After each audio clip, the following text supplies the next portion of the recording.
Good to see you again. Good to see you again. It has been too long. When was the last time you guys were here? How long has it been? Do you know? A couple months. Couple weeks. Couple weeks? How long has it been? Thank you for having us.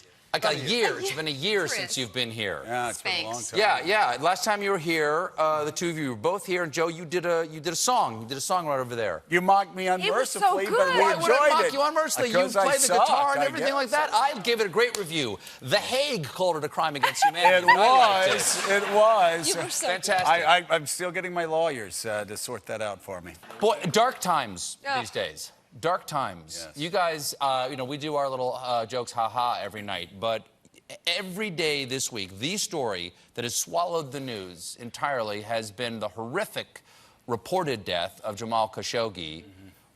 What do you make of the president's response so far? Well, it has Pathetic. Yeah, it's been pathetic. Up until late this afternoon, it's been a complete embarrassment.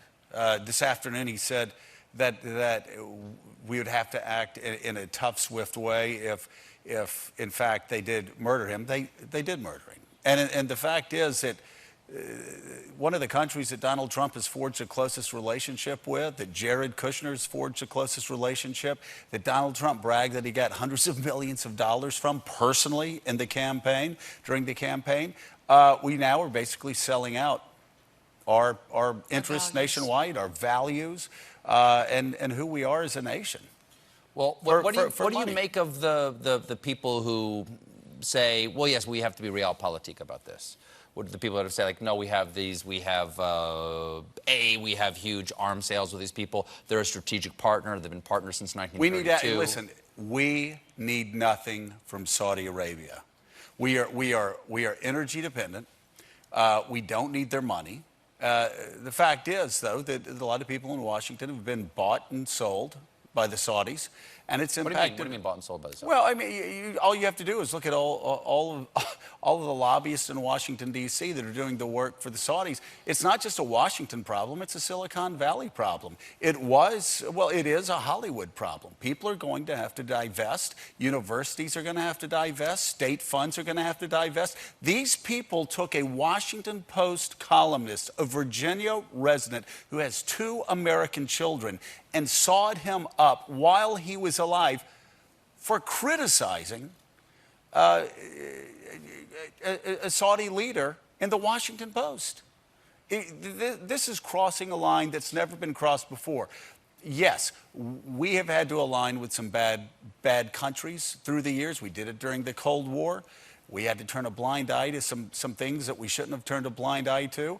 It always catches up to us in the end. It did with Iran in 1979. It has with Saudi Arabia now. We can do better. In these past 2 news cycles, Donald Trump has gotten really good at being a really bad president. If you look at what happened with the Brett Kavanaugh hearings, that was exactly what he wanted. He sowed doubt on both sides, had both sides fighting each other, and got exactly what he wanted, which was someone who was unfit for the highest court in the land, elevated to the highest court in the land. And now he is sowing doubt in our foreign policy. He's making us look like a joke around the world.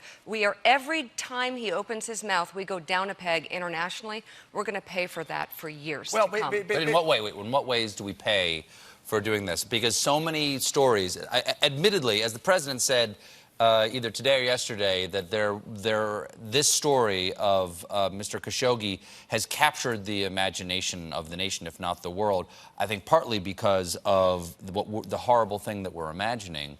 But so many terrible things happen, and then a week later, nobody's talking about them. Why do you think that this one will have a lasting impact? Because this president has been calling the press the enemy of the people, and I can tell you, we're not going to let this go. We're not going to let this go. The Washington Post is not going to let this go. The New York Times is not going to let this go. And also, in terms of how we conduct our foreign policy, we can't be a joke. We can't be siding with the Saudis when they murder a Washington Post columnist. That can't be our reality. Well, and at some point, this has to end, one way or another. And you know a great way for it to end? It's for everybody to get out that gives a damn about this republic, and 19 days from now, go out and vote. Or now. Whether you're a Republican. That's a good point. Mika. Right now. So many places in the United States.